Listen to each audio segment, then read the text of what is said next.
La última fuente del derecho canónico es Dios. La Enciclopedia Católica, editor Nueva York, R. Appleton. Rev. Francis J. Schaeffer. 1907. Páginas 58 y 59. Fragmentos. La última fuente del derecho canónico es Dios, cuya voluntad se manifiesta ya sea por la naturaleza misma de las cosas, ley divina natural, o por la revelación, ley divina positiva. Para alcanzar su fin sublime, la Iglesia, dotada por su fundador de poder legislativo, hace leyes conforme al derecho natural y divino. Las fuentes o autores de esta ley eclesiástica positiva son esencialmente el episcopado y su cabeza, el Papa, los sucesores del colegio apostólico y su cabeza divinamente designada, San Pedro. Son, propiamente hablando, las fuentes activas del derecho canónico. Su actividad es ejercida en su forma más solemne por los concilios ecuménicos. Estos concilios, especialmente Trento, ocupan un lugar excepcional en el derecho eclesiástico. El soberano pontífice es la fuente más fecunda del derecho canónico. Desde los tiempos más remotos las cartas de los romanos pontífices constituyen, con los cánones de los concilios, el elemento principal del derecho canónico. En todas partes se confía en ellos y se recopilan, y las compilaciones canónicas antiguas contienen una gran cantidad de estas preciosas decretales.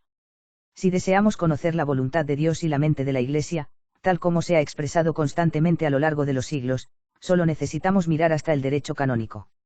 Desde los tiempos más remotos las cartas de los romanos pontífices constituyen, con los cánones de los concilios, el elemento principal del derecho canónico. En todas partes se confía en ellos y se recopilan, y las compilaciones canónicas antiguas contienen una gran cantidad de estas preciosas decretales. Si deseamos conocer la voluntad de Dios y la mente de la Iglesia, tal como se ha expresado constantemente a lo largo de los siglos, solo necesitamos mirar hasta el derecho canónico. Desde los tiempos más remotos las cartas de los romanos pontífices constituyen, con los cánones de los concilios, el elemento principal del derecho canónico. En todas partes se confía en ellos y se recopilan, y las compilaciones canónicas antiguas contienen una gran cantidad de estas preciosas decretales. Si deseamos conocer la voluntad de Dios y la mente de la Iglesia, tal como se ha expresado constantemente a lo largo de los siglos, solo necesitamos mirar hasta el derecho canónico. Páginas 58 y 59 completas digitalizadas y traducidas automáticamente pueden tener saltos de línea. Página 58. La fuente última de la ley canónica es Dios, cuya voluntad se manifiesta ya sea por la naturaleza misma de las cosas, ley divina natural, o por revelación, ley divina positiva. Ambos están contenidos en las Escrituras y en la tradición.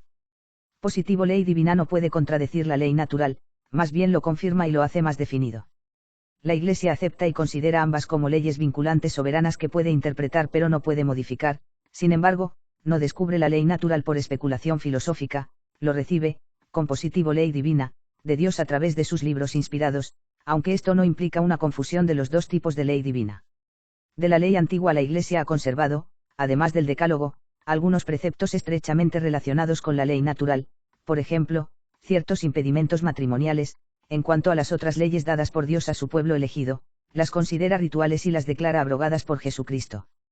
O más bien, Jesucristo, el legislador de la sociedad espiritual fundada por él, con Trid.ses. B. de Justif, can. Exexai, los ha reemplazado por las leyes fundamentales que él dio a su Iglesia. Este cristiano ley divina, si así podemos llamarlo, se encuentra en los Evangelios, en los escritos apostólicos, en la tradición viva, que transmite tanto leyes como dogmas. De esta ley divina positiva dependen los principios esenciales de la constitución de la Iglesia, el primado, el episcopado, los elementos esenciales del culto divino y los sacramentos, la indisolubilidad del matrimonio, etc. Página 59. Una vez más, para alcanzar su fin sublime, la Iglesia, dotada por su fundador de poder legislativo, hace leyes de conformidad con las normas naturales y ley divina. Las fuentes o autores de esta ley eclesiástica positiva son esencialmente el episcopado y su cabeza, el Papa, los sucesores del colegio apostólico y su cabeza divinamente designada, San Pedro. Son, propiamente hablando, las fuentes activas del derecho canónico. Su actividad es ejercida en su forma más solemne por los concilios ecuménicos, donde el episcopado unido con su cabeza, y convocado y presidido por él, con él define su doctrina y hace las leyes que obligan a toda la Iglesia. Los cánones de los concilios ecuménicos, especialmente los de Trento, ver concilios, ocupan un lugar excepcional en el derecho eclesiástico. Pero, sin infringir el poder ordinario de los obispos, el Papa, como jefe del episcopado, posee en sí mismo los mismos poderes que el episcopado unido a él.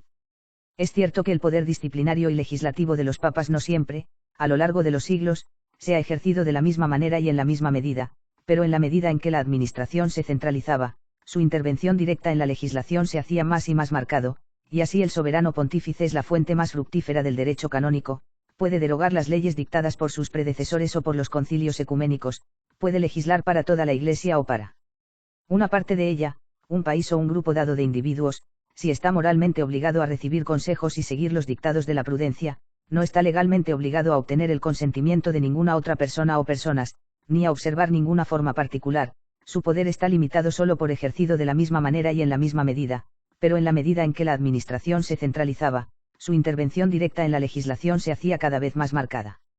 Y así el soberano pontífice es la fuente más fructífera del derecho canónico, puede derogar las leyes dictadas por sus predecesores o por los concilios ecuménicos, puede legislar para toda la Iglesia o para una parte de ella, un país o un grupo dado de individuos, si está moralmente obligado a recibir consejos y seguir los dictados de la prudencia, no está legalmente obligado a obtener el consentimiento de ninguna otra persona o personas, ni a observar ninguna forma particular, su poder está limitado solo por o para observar alguna forma en particular, su poder está limitado solo por o para observar alguna forma en particular, su poder está limitado solo por ley divina, natural y positivo, dogmático y moral.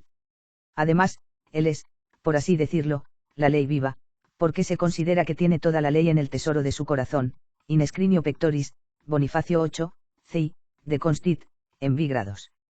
Desde los tiempos más remotos, las cartas de los pontífices romanos constituyen, con los cánones de los concilios, el elemento principal del derecho canónico, no solo de la Iglesia romana y de ella dependencias inmediatas, sino de toda la cristiandad, en todas partes se confía en ellos y se recopilan, y las compilaciones canónicas antiguas contienen un gran número de estos preciosos decretales, decreta, estatuta, epistolae decretales y epistolce sinodice.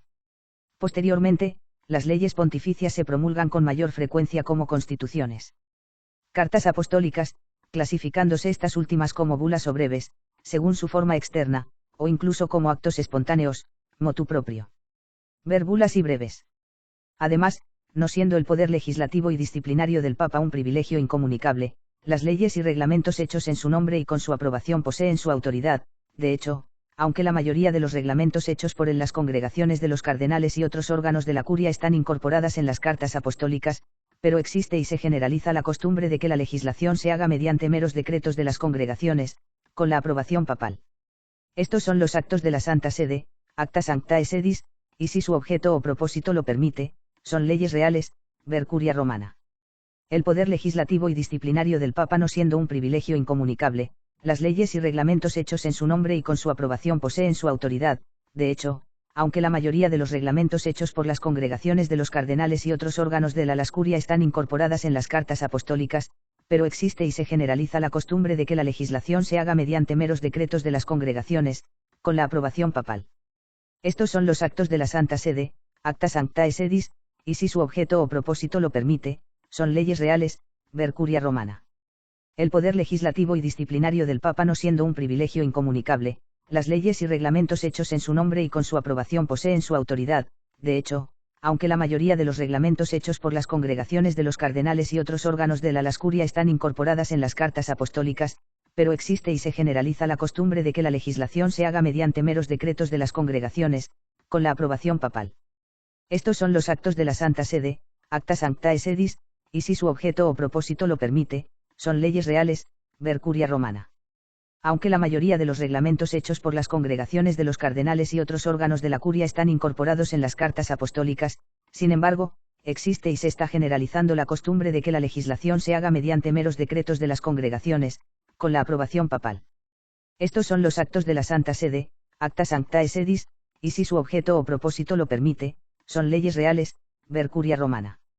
Aunque la mayoría de los reglamentos hechos por las congregaciones de los cardenales y otros órganos de la curia están incorporados en las cartas apostólicas, sin embargo, existe y se está generalizando la costumbre de que la legislación se haga mediante meros decretos de las congregaciones, con la aprobación papal.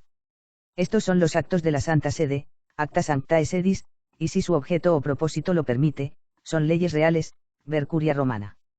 La Enciclopedia Católica, una obra internacional de referencia sobre la Constitución, doctrina, disciplina e historia de la Iglesia Católica.